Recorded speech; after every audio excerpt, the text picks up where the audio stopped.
Hey there everybody, and welcome to another episode of Pinal Prep Spotlight, brought to you by 911 Air Repair, your local air conditioning expert specializing in maintenance, repair, and new installations.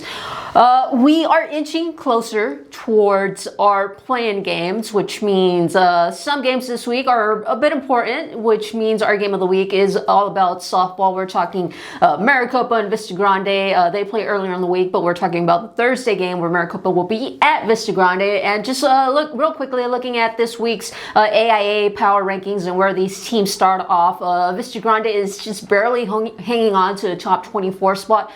So a top 24 spot. So this week's game, as well as the rest of their games, are critical for them if they want to try to make that postseason a push and try to secure a spot here. David, what are you kind of expecting in this matchup? I'm expecting two teams coming out there looking to get a win, and I think this is all, like you mentioned at the top of the show here. You know, these are important games now. This is when it really comes down to crunch time. And Vista Grande was ranked 23rd last time, and then now dropped a spot to 24.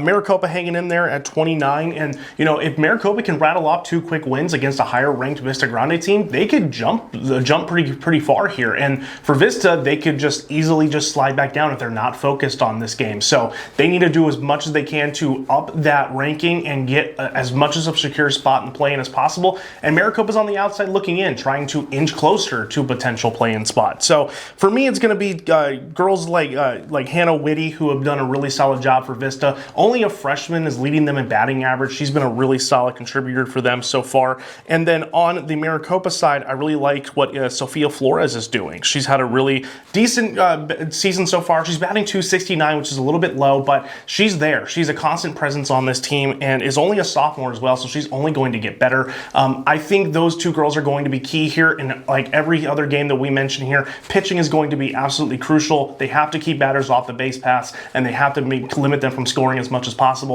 And the defense behind those pitchers that are inside the circle needs to be top notch, because if you give away easy bases and give away errors, then that's going to come back and bite you. So I expect them to kind of hone in on the defense, hone in on the pitching, and score as many runs as possible and hope they stick. And whoever wins these two games are going to set themselves up nicely for a play-in spot. So it's kind of hard to pinpoint where these two teams are right now. Maricopa has a pretty long losing streak right now. Their last win came against Phoenix Mountain Point, I want to say maybe like around mid-March or so. But they've faced a lot of tough opponents, you know, like CDO, Catalina Foothills, Marana Mountain View, like all those Southern Arizona teams. And it's been a tough going for them. Vista Grande is really going through it right now.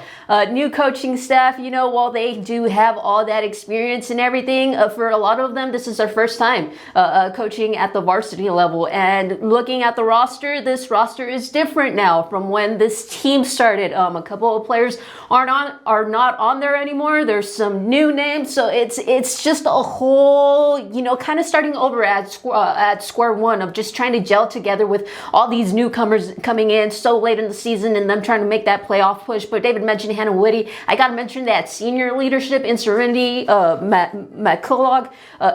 I got to give her props. She's stuck it out all 4 seasons. You know, she's gone through that whole roller coaster that has been Vista Grande softball the past couple of years. So I really got to commend her for just sticking it out and still being here, you know. I mean, like in this day and age, like we've seen not just with softball, but other sports this year, you know, hey, if your team isn't winning, things are a big struggle. Some of them just quit, you know, but Serenity has stuck it out. So kudos to her. Looking over at Maricopa, Alani Calderon is somebody I really got to highlight here, also a senior for the Rams, and she is kind of that leader on the field, off the field. She's the motor that makes this team go. Batting .458, 11 hits, 8 RBIs, 7 extra base hits. She has 3 home runs already. So I feel like, you know, overall, this senior leadership with these two, they're kind of going to carry these two teams as far as however they may go. David, anything else you want to add? I think we pretty much covered it here. There's, like you mentioned, there's a lot of growing pains for both of these teams, so I think it just comes down to who manages those growing pains a little bit better, and whoever does that is going to come out here in these with a win in these next 2 games. As always, be sure to check out Pinal Central for all of your local sports coverage. I was late.